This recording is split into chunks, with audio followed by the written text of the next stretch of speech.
Hello my dear friends, कैसे हैं आप लोग। दोस्तों, मेरा नाम है जेपी और आप देख रहे हैं हमारा यूट्यूब चैनल ज्ञानकुंज इंस्टीट्यूट। साथियों, आरओ की भर्ती का पेपर होने वाला है 17 तारीख को। तो उसके रिगार्डिंग दोस्तों हमने कुछ क्वेश्चन लेके आए हैं दोस्तों, बहुत ही important, very very very important questions जो यदा कदा आरओ या फिर यूकेपीएससी के एग्ज़ाम में पूछे जाते हैं। ठीक है, उन प्रश्नों की श्रृंखला को हम आज देखेंगे और मैं आशा करता हूँ साथियों कि आपने हमारा चैनल सब्सक्राइब किया हुआ होगा। चलिए शुरू करते हैं। पहला क्वेश्चन क्या है मेरे साथियों। पहला क्वेश्चन यहाँ पे दिया गया है कि बोलता है कि कितने प्रतिशत वार्षिक चक्रवृद्धि ब्याज की दर से कोई राशि 4 वर्षों में 3.24 गुनी और 6 वर्षों में 4.41 गुनी हो जाएगी। ठीक है, तो जब भी इस तरह का प्रश्न हो मेरे साथियों तो इसको कैसे करना है, पहले मैं आपको ट्रिक समझा देता हूँ, है ना। इसको आपने परीक्षा में उपयोग करना है इस ट्रिक का। तो इसको आपने टाइम मानना है T1। जैसे T1 ये है M1, M गुना हो जाता है तो M1 गुना हो जाएगा, ये हो जाएगा M2 गुना हो जाएगा। और इसको आपने माना साथियों समय T2। ठीक है, तो इस तरह के प्रश्न जब आप सॉल्व करेंगे करेंगे तो आपने ध्यान रखना है यहाँ पे क्या पूछा, rate of interest, compound interest पूछा हुआ। तो रेट ऑफ इंटरेस्ट का आप करेंगे जब, तो आपने क्या करना है, M2 डिवाइड बाई M1 की whole power 1 by T2 minus T1 से पूरा माइनस करेंगे 1 और सबसे बाहर मल्टीप्लाइड बाई 100। इस ट्रिक का आपने इस्तेमाल करना है। ठीक है, तो M1 M2 आपके पास 4.41 है, M1 आपके पास 3.24 है मेरे साथियों, T1 आपके पास 4 है एंड T2 आपके पास कितना है, 6 है। ठीक है, तो इस ट्रिक के माध्यम से आपने इस प्रश्न को सॉल्व करना है। चलिए करते हैं इस प्रश्न को। तो यहाँ पे देखिए मेरे भाइयों, यहाँ पे दिया गया है, इसको मैं थोड़ा ऊपर कर लेता हूँ, है ना, ऐसे। यहाँ पे अगर इसके अकॉर्डिंग करते हैं हम लोग तो R इज इक्वल टू हो जाएगा M2 कितना हो गया मेरे साथियों, देखो 4.41 डिवाइड बाई M1 कितना है 3.24। एक मिनट, हाँ, 3.24 होल की पावर पावर देखो दोस्तों, T2 कितना है 6 एंड T1 कितना है 4। इसको माइनस करेंगे तो कितना हो जाएगा, 2 हो जाएगा डायरेक्टली। ठीक है, इसका -1 करेंगे और मल्टीप्लाइड बाई 100 करेंगे। ठीक है, जब इसको हम सॉल्व करेंगे देखो पॉइंट से पॉइंट खत्म हो जाएगा। देखो 421, देखो हाफ किसकी पावर होती है, अंडर रूट की पावर कितनी होती है मेरे साथियों, हाफ होती है, आधी होती है। तो अंडर रूट 441 निकालेंगे तो ये आपको वर्गमूल निकालना आना चाहिए, है ना। तो ये होता है मेरे साथियों 21 का, और ये वाला जो होता है आपका, ये होता है 18 का वर्ग होता है, -1 होल मल्टीप्लाइड बाई 100। ठीक है, तो देखो 18 यहाँ हो जाएगा गुणा, तो 18 में से 21 में से 18 के कितना बचेगा, 3/18 मल्टीप्लाइड बाई 100। 3 कम 3, 3 छक 18, 2 से काटने 50 और 2 तिया 6। तो ये हो जाएगा दोस्तों 50/3। इसको डिवाइड करेंगे अगर हम लोग, 16 तिया 48, सही 2/3% आपका आंसर आ जाएगा। ठीक है, 16 सही 2/3%। तो मतलब जो रेट ऑफ इंटरेस्ट जो लग रहा है मेरे साथियों इस पे, वो रेट ऑफ इंटरेस्ट लग रहा है 16.23% का, किसके ठीक है। तो यहाँ देखिए ऑप्शन नंबर आपके पास ए आपके पास दिया गया है 16 सही 2/3%। ठीक है, तो इसको ऐसा करना है। आ रही बात समझ में आपको। बस इसमें आपको ज़्यादा कुछ भी नहीं करना है, आपको ये ट्रिक आपको ध्यान में रखनी है। ठीक है, ये आपका M1 हो जाता है, ये आपका M2 हो जाता है, ये आपका T2 है, ये आपका T1 है। ठीक है, तो आपने करना क्या है इसमें आप समझ गए होंगे। देखो भाई M1 M2/M1 की whole power 1/T2 minus T1 whole subtraction करेंगे आप, 1 माइनस करेंगे मल्टीप्लाइड बाई आप 6 करेंगे, तो रेट ऑफ इंटरेस्ट आ जाएगा, कौन सा वाला, कंपाउंड इंटरेस्ट। ठीक है, चलिए अब देखते हैं अगला क्वेश्चन क्या है। देखो अगला क्वेश्चन क्या बोलता है मेरे साथियों बोलता है 8 वर्षों में कोई मूलधन 8 वर्ष में 6 गुना हो जाता है, तो चक्रवृद्धि ब्याज की वार्षिक दर से वही मूलधन कितने वर्षों में 216 गुना हो जाएगा। देखो भाई 8 वर्षों में कोई धन कितना हो रहा है, 6 टाइम हो रहा है। ठीक है, अब बोलता है कितने वर्षों में ये धन कितना हो जाएगा, 216 हो जाएगा। अगर हम इसको देखें मेरे साथियों, तो 216 6 की पावर अगर हम 3 करते हैं ना, 6 की पावर अगर 3 करते हैं तो ये आ जाता है 216।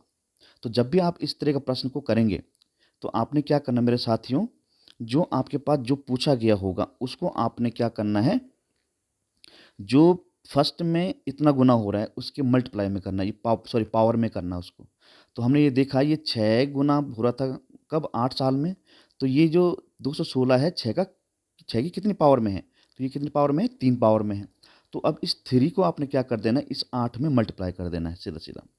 तो 8 गुना गया 3 करेंगे आप तो 24 साल आ जाएगा इसका आंसर। बात समझ में आ रही है आपको? तो ऐसा आपने इस प्रश्न को सॉल्व करना है।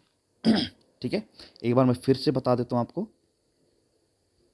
जब भी आप इस तरह के प्रश्न को करेंगे, जब भी आप इस तरह के प्रश्न करेंगे तो यहाँ पे देखो 8 ईयर में ये हो रहा है कितना, 6 टाइम हो रहा है।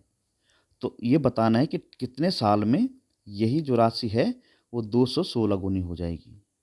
तो जो पहले 6 गुना दिया हुआ ना, तो दूसरे का जितना गुना दिया गया इसको आपने 6 की पावर में, इसके पावर में लिखना है इसको। तो हम जानते हैं 216 जो है 6 की पावर 3 होता है। ठीक है, जो इसकी घात आ जाएगी मेरे साथियों, जो घात आ जाएगी इसका मल्टीप्लाई आपने प्रीवियस टाइम में जो ईयर दिया हुआ है, तो कितना दिया हुआ था, 8 साल दिया हुआ, तो इस 8 साल में इसका गुणा कर देना है और ये आ जाएगा आपका कितना, 8 या 24 साल। ठीक है, दूसरी बात, दूसरी बात क्या है मेरे साथियों, अगर सपोज मान लेते हैं कि ये यहाँ पर कुछ ऐसा दिया होता, यहाँ पे आपको दिया होता कोई समय दिया गया होता और यहाँ पूछ लेता कि कितना गुना हो जाएगा, कितना गुना हो जाएगा। तब आपने इस केस में क्या करना है, बात समझ रहे हैं आप लोग?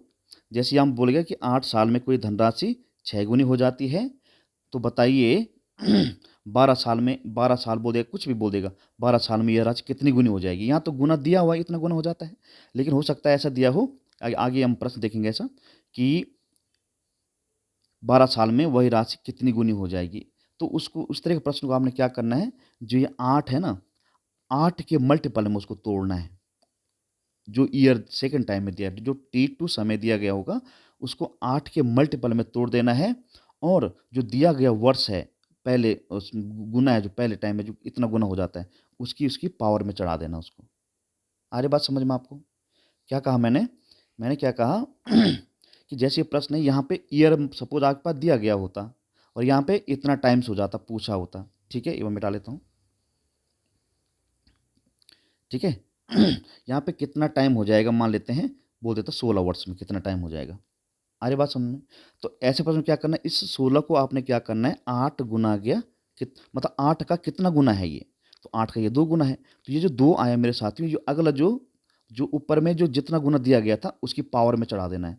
तो 6 की ये पावर में चढ़ा देना है, तो 6 छक्का 36, तो 36 हो जाएगा फिर। आ रही बात समझ में? तो 36 गुना हो जाएगा कितने साल में, 16 साल में। वही धनराशि जो 8 साल में 6 गुनी हो जाती है, तो 16 साल में वही राशि आपकी कितनी हो जाती है, 36 गुनी हो जाएगी मतलब। ठीक है, तो इस तरह से वो करना है आपने।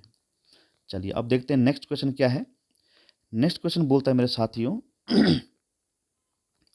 कि कोई धनराशि है हमारे पास, कोई धनराशि 5 वर्ष में, 5 वर्ष में 243 गुनी हो जाती है।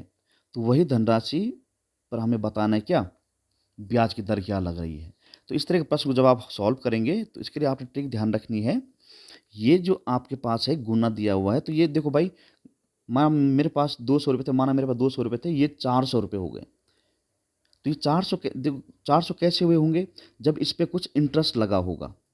तो जब ये इंटरेस्ट इसमें जुड़ा होगा मूलधन के साथ, देखो जो हम धनराशि किसी व्यक्ति से अगर हमने 100 रुपये ली हुई है, तो वो धनराशि कब बनती है, जब उसमें मूलधन के साथ ब्याज जुड़ता है।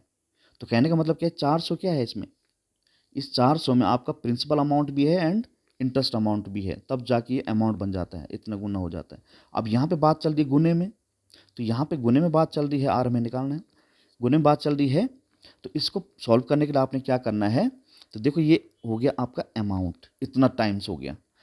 तो मान लेते हैं पी हमारे पास है 1, मतलब 1 गुना है, पी 1 है, तो ये पी का कितना गुना हो जा रहा है, 243 गुना हो जा रहा है। तो इस प्रश्न को कैसे सॉल्व करना आपने, rate of interest equal to, आपने क्या करना है, amount divide by principal amount की पावर की पावर क्या करना आपने 1/t जो समय आपके पास दिया गया है, जो आपके पास समय दिया गया है, -1 करना है और मल्टीप्लाइड बाय 100 करना, बस इसमें यही अंतर है। पहले वाले केस में देखो दो दो चीज़ें थी, तो आपने क्या करना, दो दो चीज़ों को क्या करना, ऊपर नीचे लिखा, जो मतलब यहाँ पे m2 था, यहाँ पर m1 था, यहाँ पे t2 - t1 है, तो यहाँ सिंगल ईयर तो सिंगल टी रखना आपने यहाँ पे, बस इतना ही फ़र्क है इसमें। ठीक है, चलिए अगर हम इसको करते हैं, सॉल्व करते हैं अगर, तो ये कैसे हो जाएगा, r इक्वल टू हो जाएगा मेरे साथियों 243 डिवाइड बाई 1 की पावर कितने साल में हो रहा है, 5, 1/5 - 1 एंड होल मल्टीप्लाइड बाई 100। ठीक है, इसको आगे देखते हैं अगर हम लोग, तो ये देखो दोस्तों, ये क्या है 243 का मतलब ये 5 ऐसा है और 243 43 है, मतलब ये ऐसा, तो मतलब कौन सा ऐसा डिजिट है जिसका हम 5 टाइम्स करें 243 आए। तो देखो 3 को कितन को अगर हम देखें यहाँ पे, तो 3 यहाँ पे दिया गया है, अगर 3 को हम 5 बार मल्टीप्लाई करते हैं, 3 को 3 गुना आ गया, 3 गुना आ गया, 3 गुना आ गया, 3 गुना आ गया, 3, 1 2 3 4 5, 3 तिया 9, 3 तिया 9, 9 नमा 81 गुना आ गया, 3 करेंगे अगर, तो 3 एकम 3 और 3 अठा 24, तो मतलब 3 की पावर 5 है ये। तो अर्थ क्या हुआ इसका, इसका कहने का मतलब क्या हुआ हमारे यहाँ पे यहाँ पे आ गया 3 - 1, इसका मान टोटल मान के 3 आ गया, माइनस क्या है यहाँ पे 1 है, 3 - 1 इंटू 100 किया हमने, तो ये हो जाएगा 2 यहाँ से निकल के आ जाएगा और मल्टीप्लाई बाई 100, तो ये हो जाएगा 200%। तो 200% क्या लगेगा दोस्तों, चक्रवृद्धि ब्याज की इसमें दर लगेगी। तो इस तरह से आपने इसको सॉल्व करना है। ठीक है, तो इसका जो आंसर हमें देखने को मिलता है, ये ऑप्शन नंबर ए में देखने को मिलता है। ठीक है, चलिए नेक्स्ट क्वेश्चन देखते हैं हम साथियों। नेक्स्ट क्वेश्चन क्या बोलता है ये भी सब ट्रिकी क्वेश्चन है दोस्तों, अगर आप डिटेल में चले जाओगे ना, तो ये प्रश्न आपको 1 घंटा भी लग सकता है, आधा घंटा भी लग सकता है। ठीक है, तो इस तरह के प्रश्न को कैसे करना है, देखो यहाँ पे क्या बात हो रही है कि बोलता है कि किसी मूलधन का साधारण ब्याज मूलधन का 81% है, यदि वार्षिक दर और समय संख्यात्मक मान का क्या समान हो तो टाइम बताइए। तो देखो हम जानते हैं दोस्तों, जो ब्याज होता है वो ब्याज बराबर क्या होता है मेरे साथियों, PRT/100, ये तो सूत्र है इसका इंटरेस्ट का। अब देखो ये क्या बोल रहा है, ये जो रेट ऑफ इंटरेस्ट ये भी समान है, ये भी समान है, तो इसका मतलब ये क्या हो जाएगा P/100 मल्टीप्लाइड बाय, ये दोनों क्या है, ये भी टी है, ये भी टी, मतलब दोनों समान है ना, और हमें निकालना क्या है, टी निकालना, तो आर बराबर टी हो जाएगा, तो T T into T square हो जाएगा, क्या हो जाएगा टी स्क्वायर हो जाएगा मतलब। तो कहने का क्या तात्पर्य हो यहाँ पे एक मिनट, यहाँ पर अगर हम देखें तो यहाँ पर हमें ये कितना टाइम हो रहा है, 81% हो रहा है, मतलब 81% मतलब डिवाइड बाई 100, डिवाइड बाई 100 हो रहा है ये, तो डिवाइड बाई 100 हो रहा है। तो इसको अगर हम देखें अगर इंटरेस्ट को, तो अगर मूलधन अगर हम हमारा 100, एक मिनट इसको मिटा देते हैं पहले ना, सूत्र आप समझ गए होंगे क्योंकि जगह स्पेस मिल जाएगा ना हमको। अब देखिए, देखो यहाँ पे 81% बोला गया है मूलधन का, तो मूलधन का 80%, 81% 81 डिवाइड बाई 100, ये हो गया, तो ये हो गया आपके पास साथियों इंटरेस्ट, तो ये हो गया आपके पास प्रिंसिपल। आ रही बात समझ में? ठीक है, अगर हम इसको देखें सूत्र में, अगर हम इसको रखें, तो 81 इक्वल टू पी हमें मिल गया, पी इंटू पी कितना 100 है, इंटू टी स्क्वायर अभी निकाला था, डिवाइड बाई 100 ये होता है ये, तो 100 से 100 कट जाएगा, तो टी का टी स्क्वायर इक्वल टू 80 हो जाएगा, 81 है, तो टी इक्वल कितना होगा, 9 का वर्ग अगर करेंगे आप तो कितना होता है, 81 हो जाता है। आ रही बात समझ में? तो ऐसे इस प्रश्न को सॉल्व किया जाता है। चलिए नेक्स्ट क्वेश्चन देखते हैं मेरे साथियों क्या है। नेक्स्ट क्वेश्चन क्या बोलता है कि कोई राशि 7 वर्षों में 5 गुनी, तो वह राशि कितने वर्षों में 13 गुनी हो जाएगी। देखो, जब उसमें न साधारण ब्याज की बात कर रखी हो प्रश्न में, ना कंपाउंड इंटरेस्ट की बात कर रखी हो, तो ऐसे प्रश्नों को सदैव सिंपल इंटरेस्ट से हल करना होता है, ये बात ध्यान रखना आप लोग।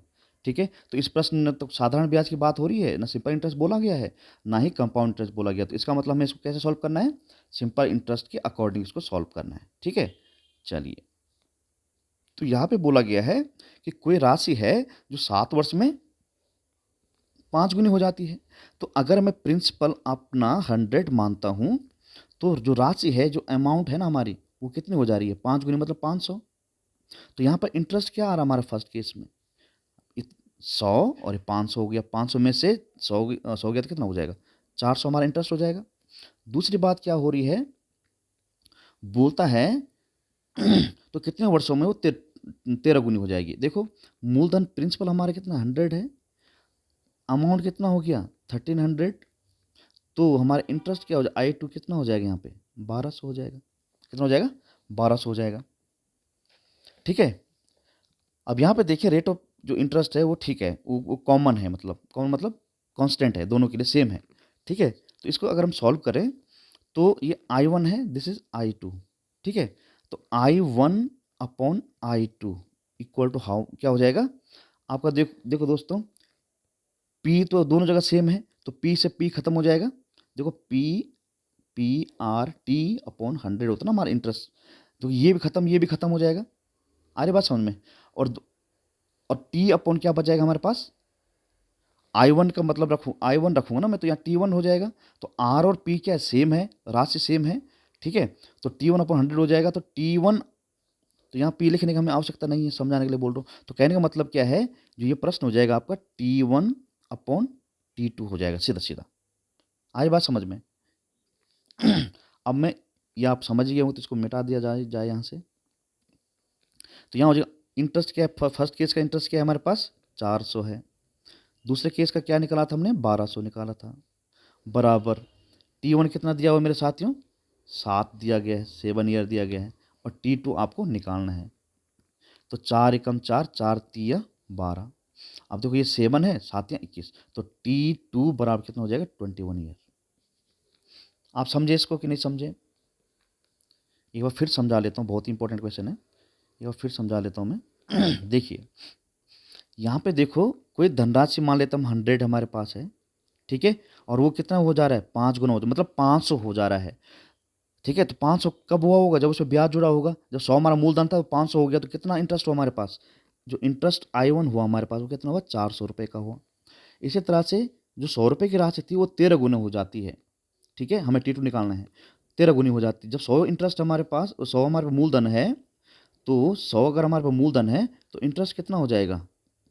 1300 में से 100 घट जाएगा तो 1200 रुपये हो जाएगा हमारे पास इंटरेस्ट। ठीक है। तो अब हम जानते हैं कि I1 upon I2 equal to, इस तरह के प्रश्न जब इंटरेस्ट आपका रेट ऑफ इंटरेस्ट सेम हो जाए ना, T1 अपॉन T2 हो जाता है। तो ये कितना है? I1 हमारे पास 100 है और ये कितना है? 1200 है। बराबर T1 कितना 7 साल दिया गया है और T2 हमें निकालना है। 4 एकम 4, 4 तिया 12। इसको यहाँ मल्टीप्लाई करेंगे तो, इसको यहाँ मल्टीप्लाई करेंगे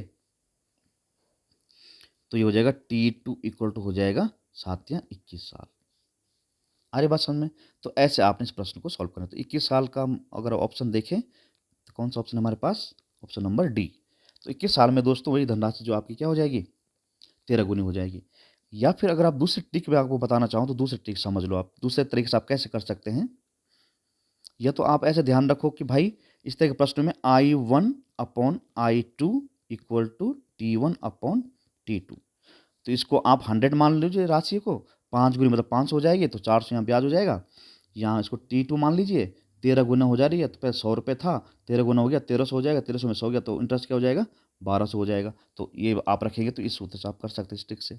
या फिर अगर ऐसा नहीं करना चाहते हैं तो कैसा करेंगे, देखो देखो दोस्तों, इसको मान लीजिए आप T1, ये हो गया आपका M1, ये 13 गुना हो गया आपका M2, और T2 आपको निकालना है। T2 आपको निकालना है। देखो, M1 आपका 5, M2 है आपका 13। ठीक है। T1 7। तो इसको कैसे करना है आपने? M1 माइनस 1 करना है, डिवाइड बाई T1 करना है। राइट हैंड साइड इक्वल में करना है इसको। M2 minus 1 divide by T2 करना है। या फिर ऐसा नहीं करना है तो यहाँ से वैल्यू रखेंगे फिर सॉल्व करेंगे। या फिर ऐसा नहीं करना तो ऐसा कैसे करेंगे, दूसरा कैसे कर सकते हैं? M1 माइनस 1 करेंगे और M2 माइनस 1 करेंगे, इक्वल टू में, सॉरी, T1 अपॉन T2 करेंगे। अब इस सूत्र से अगर हम करें इसको तो देखो कैसे हो जाएगा। M1 कितना है हमारे पास 5, 5 में से 1 कितना हुआ 4 डिवाइड बाय M2 कितना हमारे पास 13, 13 में से 1 कितना हुआ 12 बराबर T1 कितना हमारे पास 7 और T2 हमें निकालना है। 4 तियाँ 12 और 7 तियाँ 21 साल। तो इससे भी आप इसको सॉल्व कर सकते हैं। ठीक है, चलिए बढ़ते हैं अगले प्रश्न की तरफ। अगला प्रश्न क्या बोलता है मेरे प्यारे भाइयों? अगला प्रश्न कहता है कि 8300 रुपये की राशि को चमन, रमन, सुमन के बीच बांटा गया। वे क्रमशः 5 साल, 4 साल और 7 वर्षों के लिए कर्ज लिया। ठीक है, इन्होंने रमन, चमन, सुमन है ना। यदि प्रत्येक का वार्षिक ब्याज 7% हो, रेट ऑफ इंटरेस्ट सेम है, तो उनके द्वारा प्राप्त राशि का अनुपात ज्ञात कीजिए यदि समान ब्याज का भुगतान करते हो। ब्याज भी समान है इनका। बात समझ में आई? तो पहली बात इसको समझना है हमें कैसे। देखो दोस्तों, हम जानते हैं कि आई मतलब SI बराबर होता है P into R into T divide by 100 होता है। देखो भाई, यहाँ पर बोला गया है कि ब्याज वो समान रूप से भुगतान कर रहे हैं, मतलब ये जो इंटरेस्ट है हमारे पास ये भी कांस्टेंट है, फिक्स है। ठीक है, राशि तो है ही फिक्स, 8300 रुपये मतलब राशि हमें याद करनी है, मतलब है ना। दूसरा क्या है, रेट ऑफ इंटरेस्ट हमारा क्या है, फिक्स है। रेट ऑफ इंटरेस्ट क्या है हमारे पास, फिक्स है। दैट मीन्स अगर इसको आई को मैं 1 यूनिट मानता हूँ तो ये बराबर हो जाएगा PT। ठीक है, तो P बराबर हो जाएगा 1/T। ये ध्यान से समझना मेरे साथियों। देखो यहाँ पे मूलधन क्या है, P है। यहाँ पे जो जो कॉमन हो रहा है वो क्या हो रहा है, ब्याज की दर। तो जो R% जो है हमारा वो है कांस्टेंट। तो यहाँ पे हमारा और ये जो इंटरेस्ट भी समान है। ठीक है, तो यहाँ पे I बराबर हो जाएगा PT और T बराबर हो जाएगा क्या 1/T। कहने का मतलब क्या है, P is proportional to 1/T। मतलब समय और मूलधन में जो क्या होता है, व्युत्क्रमानुपाती का संबंध होता है। ठीक है, रेसिप्रोकल होते हैं एक दूसरे के। ये आ रही बात समझ में? अब यहाँ देखो कितना जल्दी ये सॉल्व होने वाले प्रश्न। ठीक है, देखो भाई यहाँ पर अगर हम देखें, यहाँ पे देखो जो ईयर है, ईयर से ही काम चलना है। ये बता रहा है कि हमें बताना क्या है, उनके द्वारा प्राप्त राशियों का अनुपात क्या है। ना इसका यूज होना है, ना रेट ऑफ इसका यूज होना, किसी का यूज नहीं होना है ईयरों को यूज। देखो हमने P बराबर क्या निकाला, 1/T निकाला।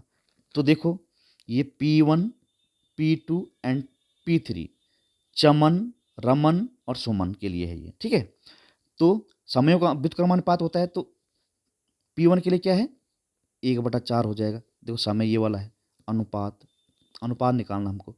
1/, ये 5 हो जाएगा, 5 साल दिया गया है। और ये क्या 1/7 हो जाएगा, 7 हो जाएगा। ठीक है आप देखो जरा इसको, अगर आप इसका एलसीएम लेंगे तो एलसीएम क्या है इसका, 4 गुना आ गया 5 गुना आ गया 7, 4 गुना 5 गुना 7।